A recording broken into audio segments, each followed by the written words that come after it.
Shabbat Shalom, Kol Halal, Yahweh Bashim Yahshai Bahashem HaKadash. Double honors to the elder apostles of Great Millstone, as well as honor to the men under the elder apostles of Great Millstone. Shalom to the elect and those who hope to be of that number. This video is called Daniel 8 Breakdown. Daniel 8 1 through 5. In the 3rd year of the reign of King Belshazzar, a vision appeared unto me, even unto me Daniel, after that which appeared unto me at the first. And I saw in the vision, and it came to pass when I saw that I was at Shushan in the palace which is in the province of Elam. And I saw in a vision, and I was by the river of Ulai. Then I lifted up mine eyes, and behold, there stood before the river a ram which had 2 horns, and the 2 horns were high, but one was higher than the other, and the higher came up last.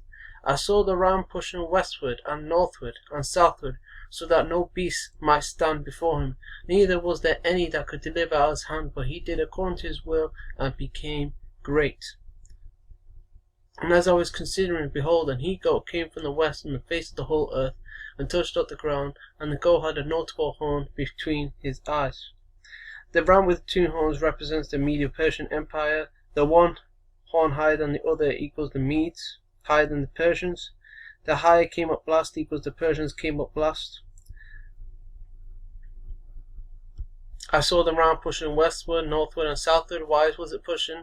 Because that was his expansion of the Medo-Persian Empire. It was expanding westward, northward, and southward. Why didn't it mention the eastward? Because it started in the east. The Medo-Persian Empire started in the east. The he-goat. The goat represents the Greeks in verse 5. Daniel 7:6.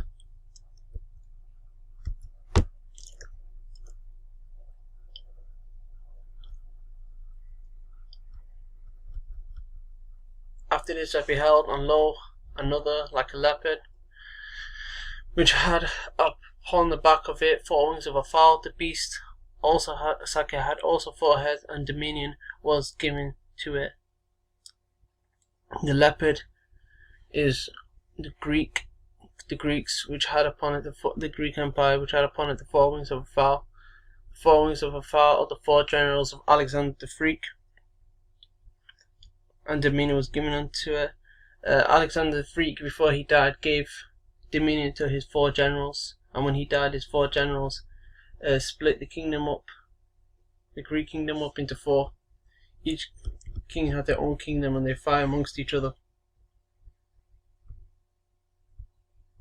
Daniel, going back to Daniel 8:5 onwards. Daniel 8:5. And I was considering, behold, an he-goat came from the west on the face of the whole earth, touched not the ground, and the goat had a notable horn between his eyes. Touch not the ground represents how fast the Greeks were conquering the other nations. That's why it's likened unto a leopard, because leopards are fast. Horn equals Alexander the Great. Daniel 8:6. And he came to the ram that had 2 horns, which I had seen standing before the river, and ran unto him in the fury of his power. Alexander the Great took on the Medo-Persian Empire. Daniel 8:7. And I saw him come close unto the ram. The ram represents the Medo-Persian Empire, and he was moved with choler, moved with anger against him, and smote the ram, smote the Medo-Persian Empire, and brake his 2 horns. And there was no power in the ram to stand before him, but he cast him down to the ground and stamped upon him, and there was none that could deliver the ram out of his hand.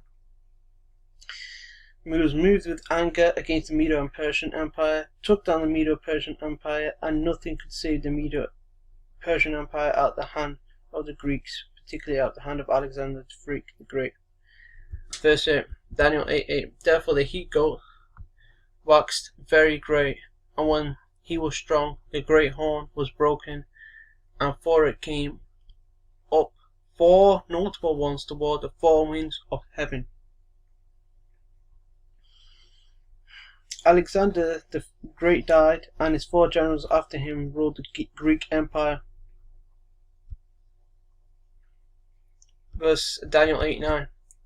And out of one of them came forth a little horn, which waxed exceeding great toward the south, and toward the east, and toward the pleasant land.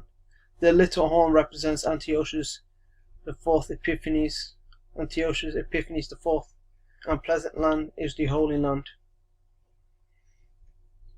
Daniel 8:10. And it waxed great even to the host of heaven, and it cast down some of the host and of the stars to the ground, and stamped upon them. Represents how Antiochus Epiphanes the fourth took some of Israel down and persecuted us and destroyed us. Daniel 8:11. Yea, he magnified himself even to the prince of the host, and by him the daily sacrifice was taken away, and the place of his sanctuary cast down. This was did so by ransacking the temple, taking the treasures out of the temple. Daniel 8:12. And an host was given him against the daily sacrifice by reason of transgression, and it cast down the truth to the ground, and it practiced and prospered. Cast down those Jews who were still observing the law unto death in many cases. Daniel 8:13. Then I heard one saint speaking, and another saint said unto that certain saint which spake, How long shall be the vision concerning the daily sacrifice and the transgression of desolation, to give both the sanctuary and the host to be trodden under foot? One angel speaking to another angel concerning the vision, and he said unto me, unto 2,000 and he said unto me, unto 2,300 days, then shall the sanctuary be cleansed. That's literally 2,300 days, because after a certain period they built back the temple. And the precept for that is 1 Maccabees 4:38 through 39, as well as 1 Maccabees 4:60. Let's get it. 16:11. There's something called the dedication of the temple. That's where Hanukkah comes from. The reason for Hanukkah is in the book of Maccabees. 1 Maccabees chapter 4 verses 38 through 39.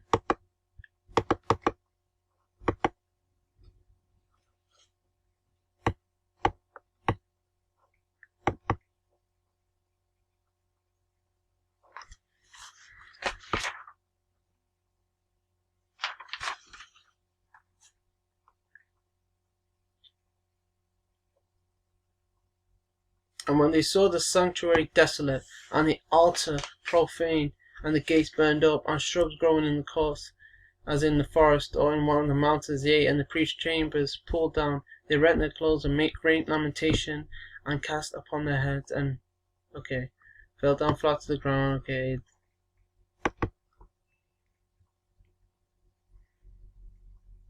This is them building back the temple, as you see. Verse 60. At that time also they builded up the Mount Zion with high walls and strong towers round about, lest the Gentiles should come and tread it down, as they had done before. Daniel 8:15. And it came to pass, when I, even I, Daniel, had seen the vision and saw for the meaning, then behold, there stood before me as the appearance of a man. An angel stood before Daniel, who appeared as a man. The appearance of a man. Daniel 8:16. And I heard a man's voice between the banks of Ulai, which called and said, Gabriel, make this man to understand the vision. Gabriel to tell Daniel the understanding of the vision. Daniel 8:17. So he came near where I stood, and when he came, I was afraid and fell upon my face. But he said unto me, Understand, O son of man, for at the time of the end shall be the vision. So Gabriel is telling Daniel to understand the vision. Now as he was speaking with me, I was in a deep sleep on my face toward the ground, but he touched me and set me upright. Daniel went into a trance, and he said, Behold, verse 19, and he said, Behold, I will make thee know what shall be in the last end of the indignation. Indignation is righteous anger, for at the time appointed the end shall be. Sakya. Indignation is talking about the desolation of the temple, the persecution of Bani Yasser, Israel by Antiochus. And then he goes on to break it down to him.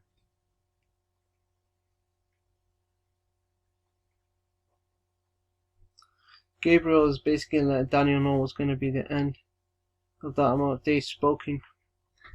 So Daniel 8:20. The ram which thou sawest having 2 horns of the kings of Media and Persia, so the ram with 2 horns of the Medo-Persians. Daniel 8:21. And the rough goat is the king of Grecia, Alexander the Freak, and the great Sakya, the king of Grecia, and the great horn that is between his eyes is the first king. The first king is Alexander the Freak. Remember, the he-goat is the Greek Empire, and the first king is Alexander the Freak. Now that being broken, wherefore stood up for it, 4 kingdoms shall stand up out of the nation, but not in his power. They're not in his power, because Alexander's power was all united, but once he died, his 4 generals fought with another for control of all the kingdom. The generals were fighting one with another to get control of the kingdom, more control of the kingdom. Daniel 23. And in the latter time of their kingdom, when the transgressors are come to the full, a king of fierce countenance and understanding, dark senses shall stand up, talking about Antiochus Epiphanes the 4th. Daniel 24. And his power shall be mighty, but not by his own power, and he shall destroy wonderfully, and shall prosper and practice, and shall destroy the mighty and holy people. The power of Antiochus Epiphanes the 4th will be mighty, but not by his own power, because he had mercenaries and other people join unto him despite having a great army. Antiochus Epiphanes the 4th took down the Jews, destroyed us as a people, not completely though, and ransacked the temple.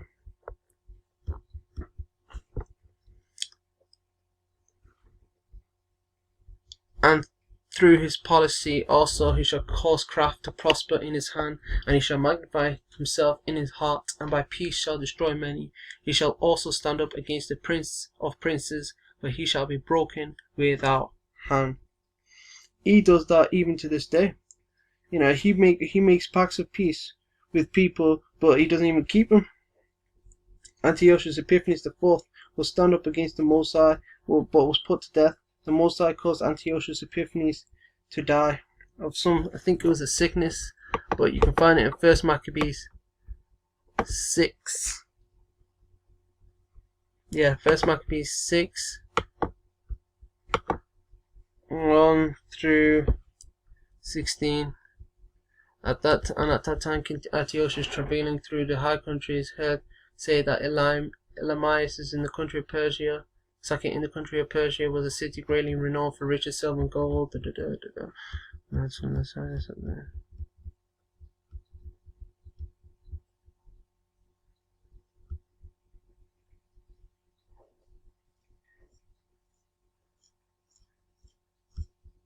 He died of some sort of illness, and King Antiochus died there in the 149th year. He died in the 149th year. He died of some sort of sickness. Daniel 8:26 through 27. And the vision of the evening and the morning, which was told, is true. Wherefore shut thou up the vision, for it shall be for many days. And I, Daniel, fainted and was sick certain days. Afterward I rose up in the king's business, and I was astonished at the vision, but none understood it. So, verse 26, the vision was going to come to pass while into Grecian persecution during time of Antiochus Epiphanes the 4th. Verse 27, Daniel got sick after having the vision. He basically didn't understand, though it told to him, because it was for a later time, and all of Daniel 8 has been fulfilled already. Hopefully this video was edifying. Until next time, Shalom.